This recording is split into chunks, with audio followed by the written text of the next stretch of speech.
जानामि चार्थं न जानामि पद्यं न जानामि गद्यं चिदेकाषडास्या हृदिद्योतते मे मुखान्निस्सरन्ते गिरश्चापि चित्रम्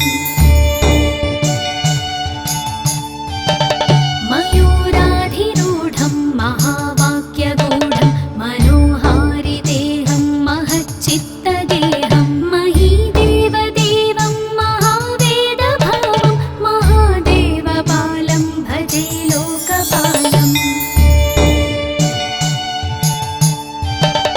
यदा सन्निधानं गता मानवामि भवाम्बोधिपारं गतास्ते तदैव इति व्यञ्जयः सिन्धुतीरे यास्ते तमीडे पवित्रं पराशक्तिपुत्रम्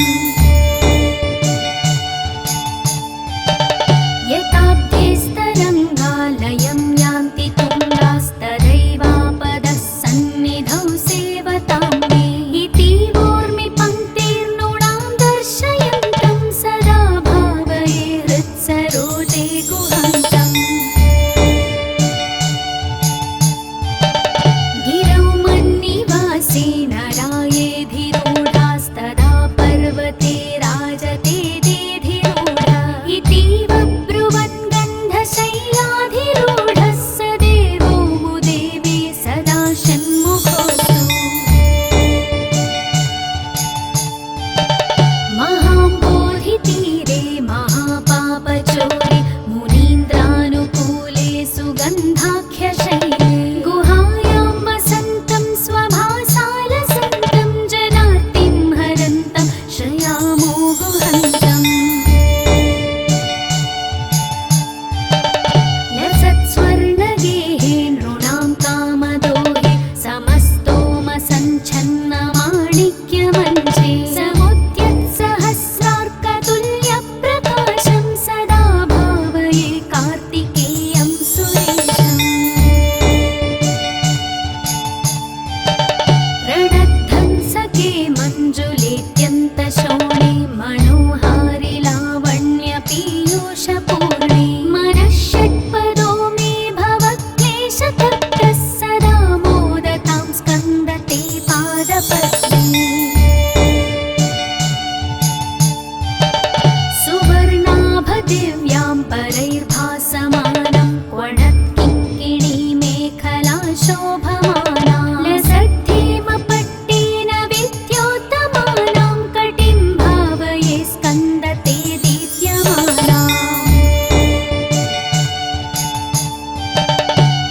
पुलिन्देशकन्या घना भोगतुङ्गस्तनालिङ्गनासक्त काश्मीररागं नमस्याम्यहं तारकारे तवोरस्वभक्तावरे सर्वदा सानुरागम्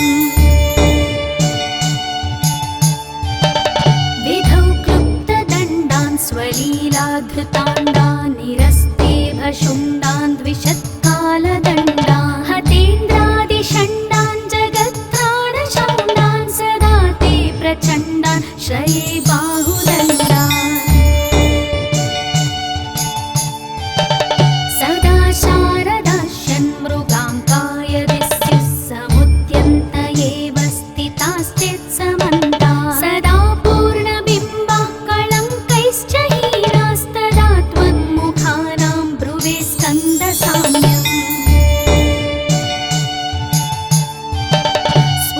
स्फुरन्मन्दहासैः सहंसानि चञ्चत्कटाक्षावली भृङ्गसङ्घोज्ज्वलानि सुधास्यन्ति बिम्बाधराणि शसूनो तवालोकये षण्मुखाम्बोरुहानि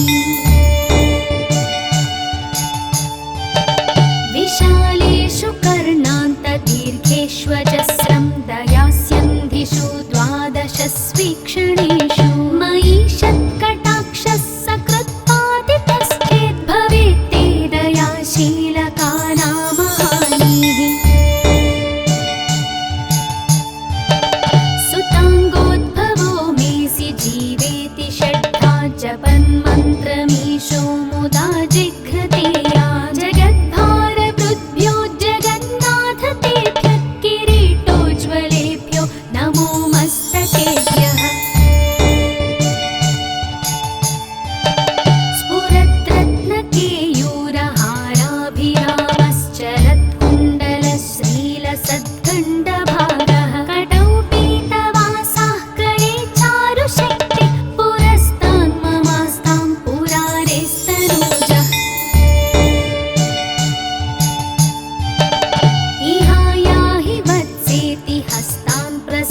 संशयो मासु तत्त्वम्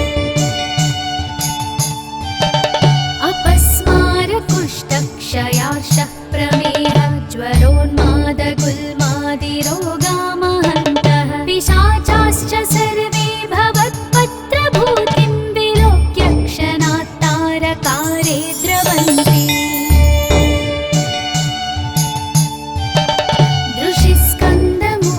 श्रुतौ स्कन्दकीर्तिर्मुखे मे पवित्रं सदा तच्चरित्रं करे तस्य कृत्यं वपुस्तस्य भृत्यं गुहे सन्तु लीना ममाशेषभावाः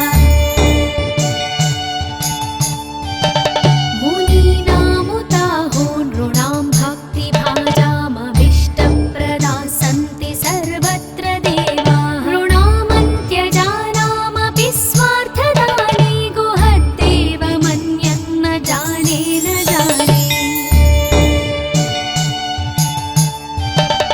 कलत्रं सुता बन्धुवर्गः पशुर्वानरो वाधनारी गृहे ये मदीयाः यजन्तो नमन्तस्तुवन्तो भवन्तं स्मरन्तश्च ते सन्तु सर्वे कुमाराः मृगाः पक्षिणो दंशकाये च दुष्टास्तथा व्याधयो बाधकाये मदङ्गे भवच्छक्तितीक्ष्णाग्रभिन्नाः सुदूरे विनश्यन्तु ते चूर्णितक्रौञ्चशैलाः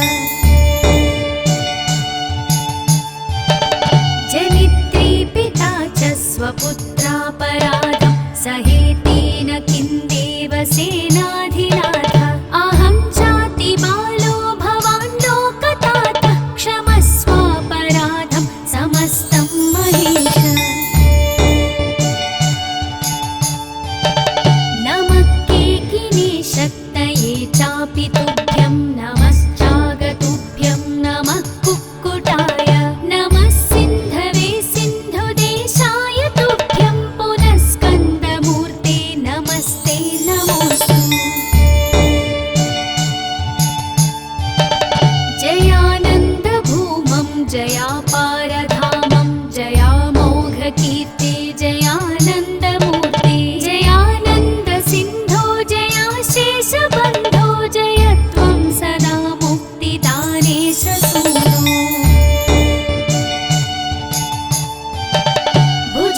भुजङ्गाख्यवृत्तेन क्लप्तं स्तवं यः पठेद्भक्तियुक्तो गुहं सम्प्रणम्य सपुत्रान् कलत्रं धरं दीर्घमायुर्लभेत् स्कन्दसायुज्यमन्ते नरः इति श्रीमत्परमहंसपरिव्राजकाचार्यस्य श्रीगोविन्दभगवत्पूज्यपादशिष्यस्य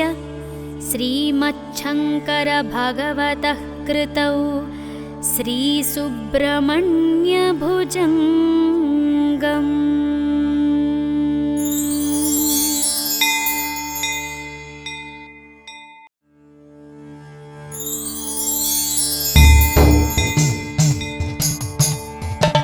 सदा बालरूपापि विघ्नान्द्रिहन्त्रि महादन्ति वक्त्रापि पञ्चस्य मान्या विधीन्द्रादिभृग्या गणेशाभिधामि विधत्तां श्रियं कापि कल्याणमूर्ति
कोटिपुत्रम्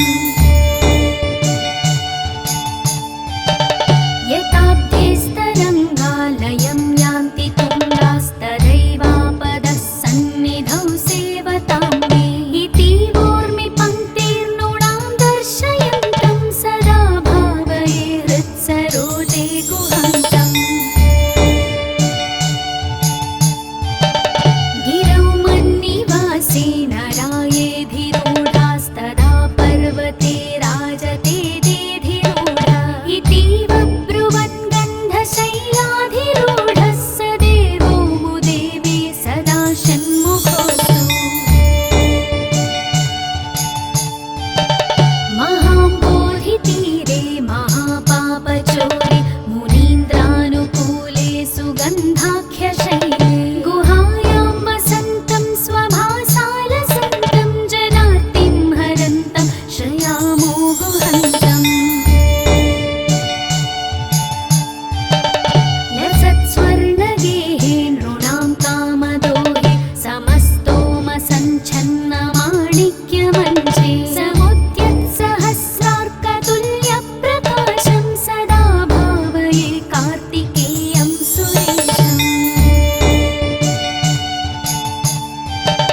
रणध्वंसके मञ्जुलेत्यन्तशोणे मनोहारि लावण्यपीयूषपूर्णे मनःषट्पदो मे भवक्लेशतप्तः सदा मोदतां स्कन्दते पादपद्मे सुवर्णाभदिव्यां परैर्भासमानं क्वणत्किङ्किणीमेखला शोभमाना लसद्धेमपट्टेन विद्योतमानां कटिं भावये स्कन्दते दीप्यमाना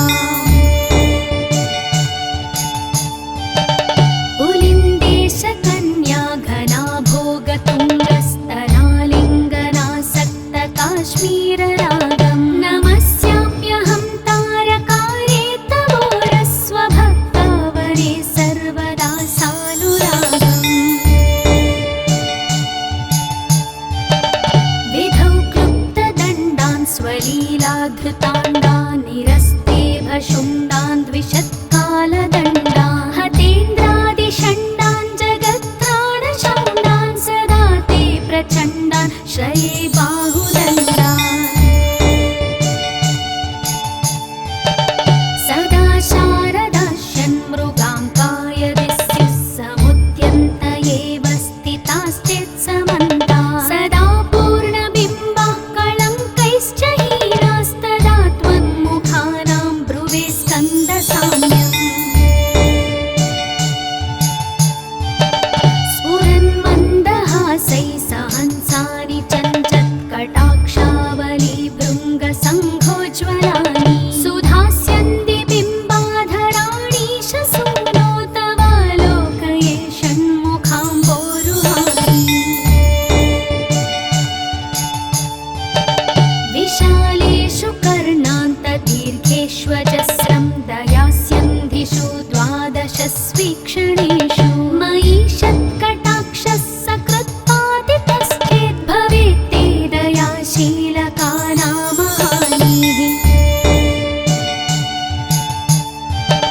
सुताङ्गोद्भवो मेऽसि जीवेति षड्धा जपन्मन्त्रमीशो मुदा जिघ्रते या जगद्भारभृद्भ्यो जगन्नाथ तेभ्यः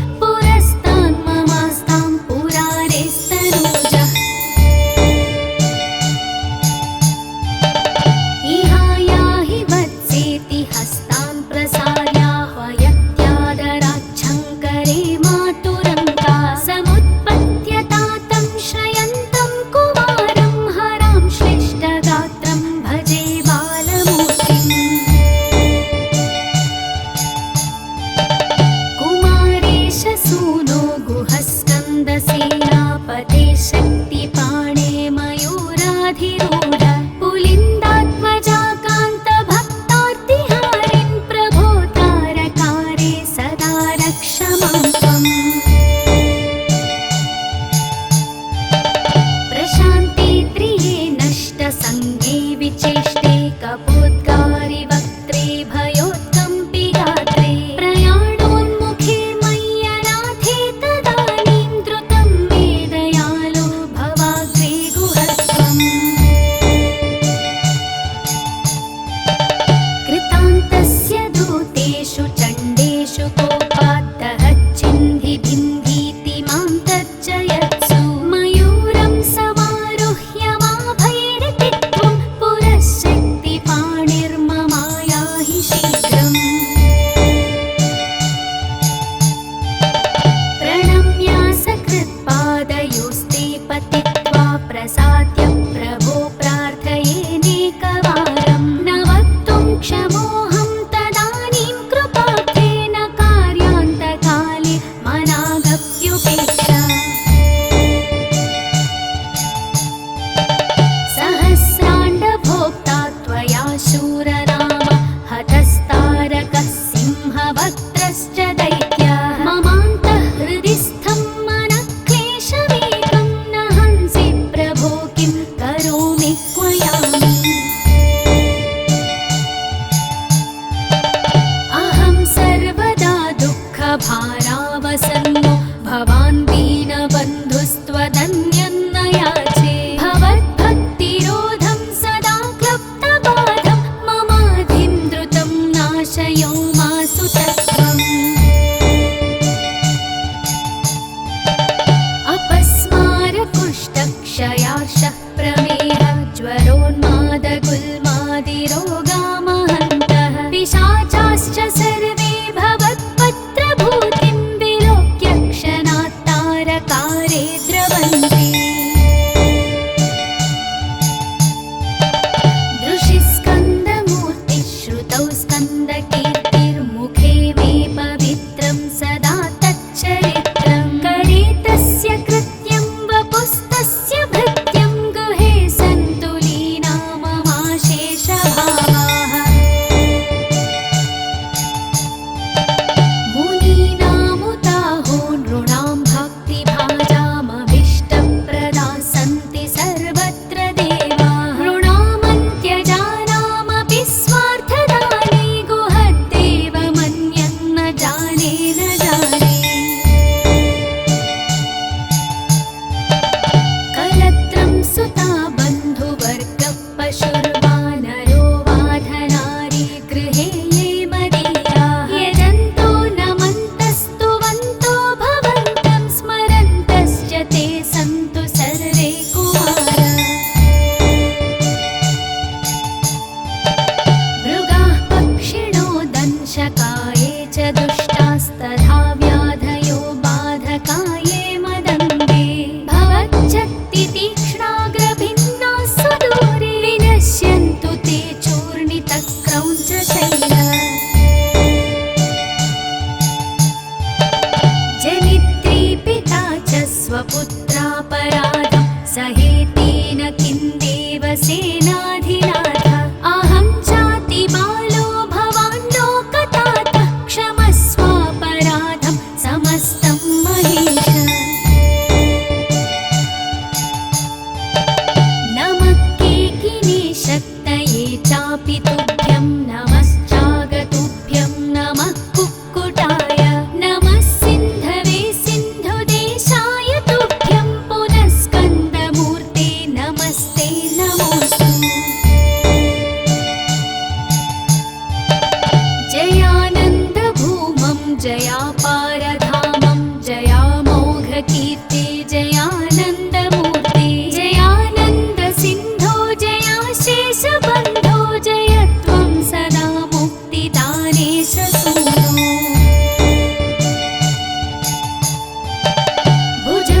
भुजङ्गाख्यवृत्तेन क्लप्तं स्तवं यः पठेद्भक्तियुक्तो गुहं सम्प्रणम्य सपुत्रान् कलत्रं धरं दीर्घमायुर्लभेत् स्कन्दसायुज्यमन्ते नरः सः।